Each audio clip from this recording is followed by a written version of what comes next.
윤석열 대선 후보가 결국 김종인 선대위원장과 결별하기로 결심한 것으로 확인됐습니다. 윤 후보는 오늘 오전 김종인 위원장을 포함한 선대위의 전면 해산을 발표하고 홀로서기에 나설 예정입니다. 김 위원장이 윤 후보의 사전 동의 없이 선대위 개편을 발표하고 후보는 연기만 해달라는 발언을 했던 게 결정적이었던 것으로 보입니다.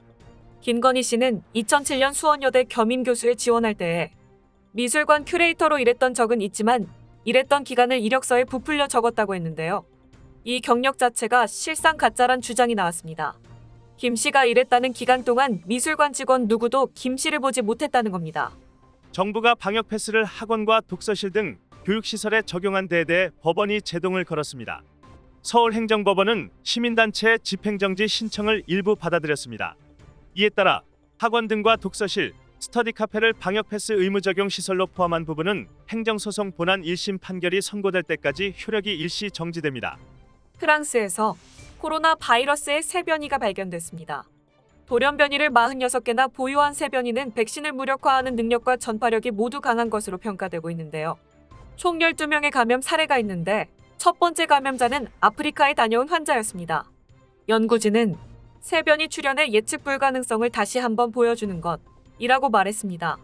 경기도 한 초등학교 앞에 있는 무인문구점에서 초등학교 3학년 여학생 2명이 수백만 원어치 물건을 상습적으로 훔치는 일이 벌어졌습니다.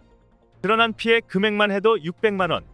아이들의 범행이 CCTV에 고스란히 잡혔지만 문구점 사장은 아직도 부모들에게 배상을 받지 못하고 있고 나이가 어려 제대로 처벌도 이뤄지지 않고 있습니다. 반창고 1개, 마스크 1장을 무려 5만 원에 파는 약국이 있습니다. 가격 안 보고 결제했다가 뒤늦게 영수증 보고 놀란 손님들이 환불해달라고 했는데 소송을 걸라며 환불을 해주지 않았습니다. 이 약국에서 같은 피해를 봤다는 신고가 2주 사이에 5건이나 접수되었습니다. 일반 의약품은 가격을 표시하고 알리면 약사가 정하는 금액을 받을 수 있어서 불법이 아닙니다. 매장에서 상품을 손님이 직접 고른 경우 환불에 대한 규정이 없기 때문입니다. 딸기의 전국 평균 가격은 예년과 비교하면 70% 이상 급등했습니다. 늦장마와 고온 현상으로 10월 초까지 딸기 모종이 많이 말라 죽은 것이 가장 큰 원인입니다. 다시 심은 모종도 한파로 성장 속도가 더뎌 수확량은 좀처럼 늘지 않고 있습니다.